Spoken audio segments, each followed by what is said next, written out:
আজকে দেখলাম যে তাকে 5 বছর ক্ষমতা রাখতে হবে, সেজন্য কিছু লোক অনশন করছে।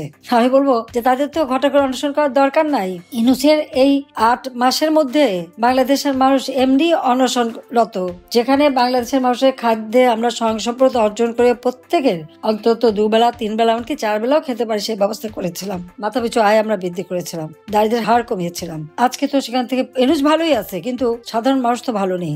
এখন আবার অনশন করাচ্ছে, লোক দিয়ে মিছিল করাচ্ছে, দাবি করাচ্ছে। আর তার ওই যে সমন্বয়করা যারা মব জাস্টিস দিয়ে বেড়ায়, তার যে সন্ত্রাসী বাহিনী বানিয়ে রেখেছে, তাদের দিয়ে আবার মিছিল করাচ্ছে যে ইউনূসকে 5 বছর ক্ষমতা রাখতে হবে। আমার প্রশ্ন, 8 মাসে যদি এই এত সুবিধা এত দ্রুত নিয়ে ফেলতে পারে, 5 বছর ক্ষমতা থাকলে তো বাংলাদেশের বোধহয় ঘাস মাটি কিছু আর থাকবে না, সবই খেয়ে ফেলবে। আর মানুষ আরো দরিদ্র থেকে আরো দরিদ্র হবে। জনগণ কি পেল তার কাছে এই 8 মাসে?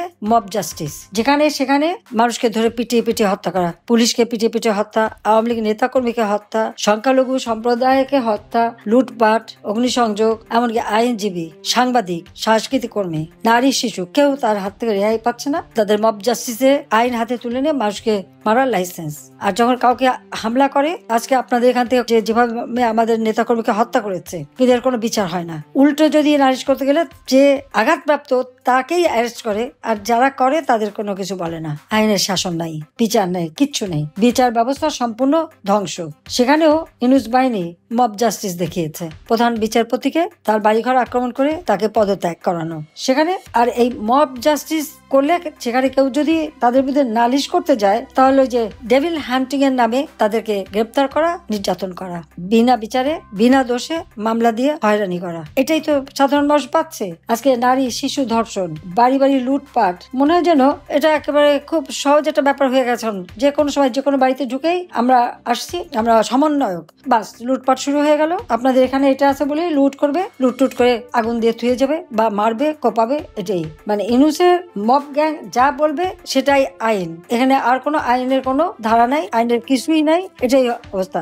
আসামি পক্ষ কোনো আইনজীবী দাঁড়াতে পারবে না, আইনজীবী তার দায়িত্ব পালন করতে পারে না, এবং কোনো আইনজীবী যদি দাঁড়ায় তার উপরে হামলা হয়। আজকে যাদেরকে মিথ্যা মামলা দিয়ে আওয়ামী লীগের নেতা কর্মী তাদেরকে গ্রেপ্তার করা হয়েছে, সংখ্যালঘু সম্প্রদায় থেকে শুরু করে আমাদের আইনজীবী, সাংবাদিক, পেশাজীবী, একের পর এক গ্রেপ্তার। 14 দলীয় নেতৃবৃন্দ, তাদেরকে গ্রেপ্তার করা হচ্ছে। তাদের পক্ষে কেউ দাঁড়াতে পারবে না কোনো আইনজীবী। কারো পক্ষে দাঁড়ালেই আপনারা দেখেছেন সে চিন্ময় জন্য যে আইনজীবী দাঁড়িয়েছিল তাকে পিটিয়ে হত্যা করলো, আরেকজনকে কোপালো, ধারালো অস্ত্র দিয়ে তাদেরকে দিয়েছে।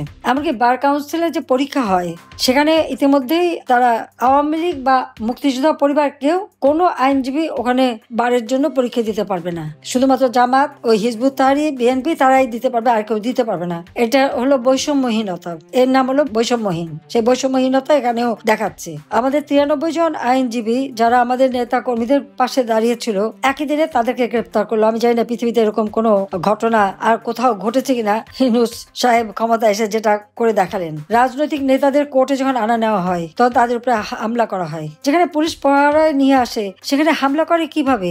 কারো ঘাড় ভেঙে দিচ্ছে, কারো পা ভেঙে দিচ্ছে, তাদের উপরে জুলুম করছে, কাউকে ডিম ছুঁড়ে মারছে, তার উপরে তার অত্যাচার। এমনকি যেখানে বিচারপতি, সাংবাদিক, সাংস্কৃতিক কর্মী, ব্যবসায়ী, সকল বন্দীদের উপর এই নিদারুণ নির্যাতন চলছে। জেলখানার ভিতরে কোনো বিনা কারণ ছাড়া সেলের ভিতরে রেখে দেওয়া হচ্ছে, শীতের মধ্যে তাদের ফ্লোরে রাখা হচ্ছে, অসুস্থ হাসপাতাল থেকে নিয়ে আসছে তাকেও ফ্লোরে রাখা হচ্ছে, নানাভাবে এই নির্যাতন চালাচ্ছে। ইউনূস বাহিনীর মব গ্যাং সাধারণ মানুষের ঘর বাড়ি ধ্বংস করে দিচ্ছে, লুটপাট করে যাচ্ছে। সেখানে তাদের মাছের খামার, মুরগির খামার, গরুর খামার, বাগান, পুকুরের মাছ কোনো কিছুই থাকছে না, সব লুটে নিচ্ছে। সব লুটে নিয়ে তারা, এটাই আইন, এই যে একটা শ্রেণী তৈরি করলো তাদেরকে দিয়ে এইসব কাজ করে যাচ্ছে। এই সমস্ত যে মব গ্যাং যারা হত্যা করে, নির্যাতন করে, তাদের বিরুদ্ধে মামলা দেওয়া যাবে না। উল্টো আরো যে মানে অপরাধী তারা সবসময় পার পেয়ে যাবে, কিন্তু যারা নির্যাতিত হবে তাদেরকে নির্যাতন করে তার এই বাহিনী আবার গ্রেপ্তার করে তাদেরই জেলে পাঠাবে। তার এই দুঃশাসনের ফলাফলটা কি?